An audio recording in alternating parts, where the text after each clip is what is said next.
High, তো আমরা finally পৌঁছে গেছি লুংথুংয়ে। তো এটা জুলুক থেকে আরও অনেকটা উপরে, আর এই লুংথুংয়ের ভিউ পয়েন্টটা ভীষণ পপুলার। আর আমরা এসেই আমাদের হোমস্টেটা আগে দেখতে গেলাম। আর দেখো আমাদের হোমস্টের লোকেশনটা এত সুন্দর, ওফ! সব থেকে ভালো লেগেছে আমার এই জায়গাটা, ভিউ পয়েন্টটা, আর তার পাশে আমাদের হোমস্টে। ভাবা যায়। রুমগুলোও খুব সুন্দর ছিল। তো খুব খিদে পেয়ে গেছিলো সবার, এতটা জার্নি করে এসেছি, আগেই খেতে বসে গেলাম। আর এত ঠান্ডার মধ্যে যদি এরকম গরম গরম ভাত, ডিম আর এরকম ডাল থাকে, বলো তো কার না ভালো লাগে? গরম গরম যা খেতে ভালো লাগলো, ওফ কি বলবো।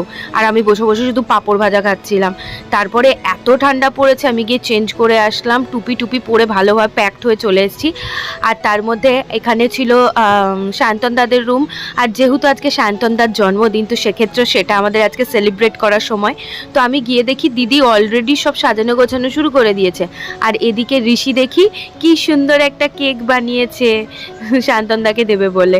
তো এখানে সব কিছু আমরা রেডি করছি। আর আমার অবস্থা দেখো, ঠান্ডায় পুরো কানমান বন্ধ হয়ে গেছিলো। তারপরে আমাদেরকে দিয়ে গেল এখানে চা, সঙ্গে দিয়ে গেল পপকর্ন।